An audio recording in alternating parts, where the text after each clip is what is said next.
Hi boys and girls, Miss Schliff here. Today we're going to do a couple of things. We're going to start by talking about the different elements in a biography, and then we're going to work on character analysis while listening to the story about Rosa Parks. So our learning targets today are: I can identify the different elements of a biography, and I can use character analysis to describe Rosa Parks. So before I read Rosa Parks to you, let's go over the different elements in a biography. We've been reading, this week we were supposed to read A Weed is a Flower, which is a biography about George Washington Carver. And if you haven't noticed already, a biography tells about a real person's life. It is also written by another person, and it is an example of nonfiction, so it's true facts about a person written by another person. All right, so those are the elements of a biography. And while I read Rosa Parks, which is a biography about Rosa Parks, I want you to think about character analysis and how we use that reading strategy to comprehend the text and really understand the character. So, character analysis is describing the character using text details. So, think about: what is the character saying? What is the character thinking? What is the character doing? And how does the character look? And as I read, we will go through some of these during the story. So, here's your story. It's Rosa Parks. Rosa Louise McCauley was born on February 4th, 1913 in Tuskegee, Alabama.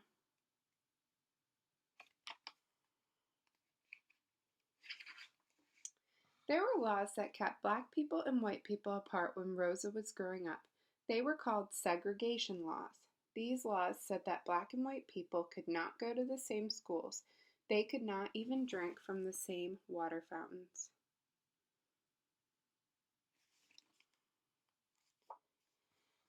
The laws were not fair to black people. Schools that the black children went to did not have the books that they needed. Rosa's mother wanted her to have a good education.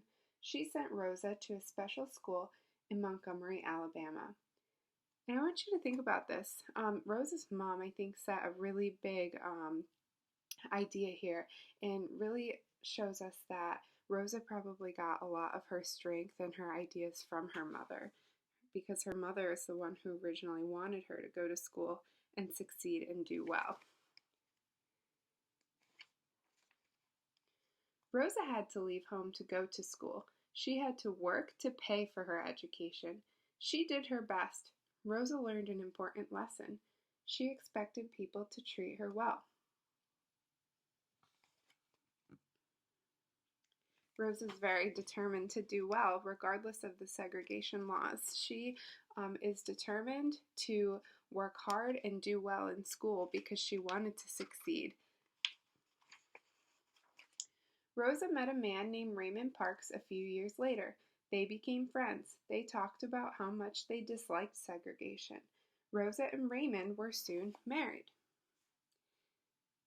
This is definitely a significant event in Rosa's life because these two having the same ideas together can be really powerful. And we already know that Rosa's pretty determined, so it'll be pretty interesting to see what happens when these two come together. Raymond belonged to a group that was trying to change the segregation laws. Rosa also wanted to change the laws too. She joined the group too.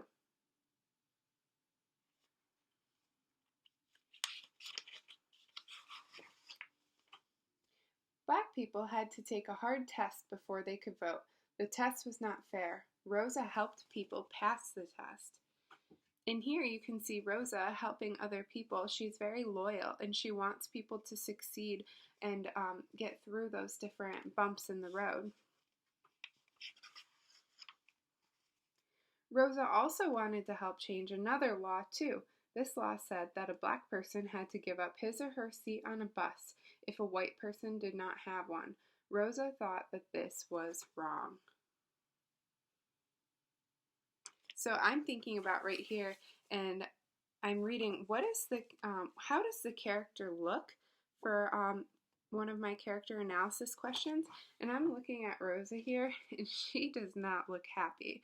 So in the back of my mind, I'm thinking, okay, she's going to do something to change this because she is not pleased about it. Rosa rode the bus every day. One day, she did something very brave.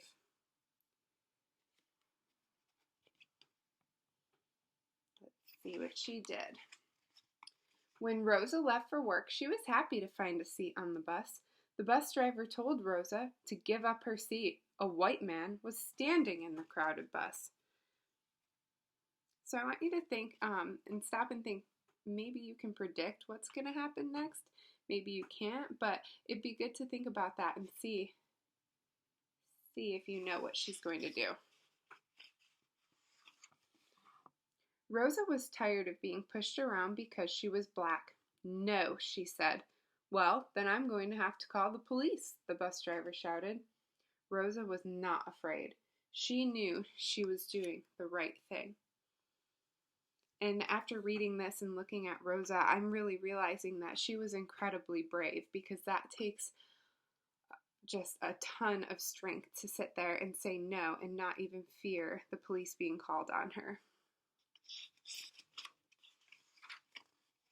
No one could believe that Rosa Parks was in jail.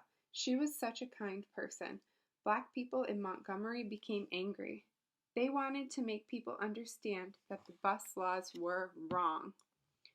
So Rosa knew that that was the right thing to do.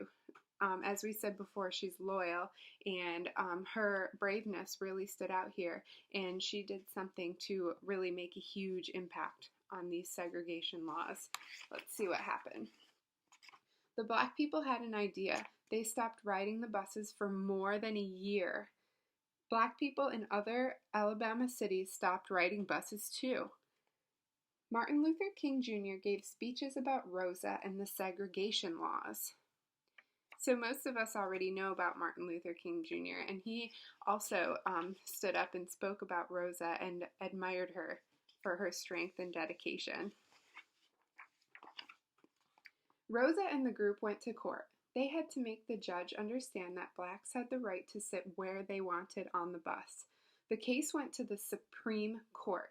This is the highest court in the United States. The Supreme Court decided that Rosa and the others were right. The laws were changed in all of the states. So Rosa here, she looks very proud, and rightfully so. She did so many things to make an impact, and finally for them to go through and for those laws to be banned, she was so proud, and as she should be. Rosa Parks proved that if you believe in yourself, you can make a difference in the world. So as you can see, this story really kind of highlights Rosa Parks and how resilient she was.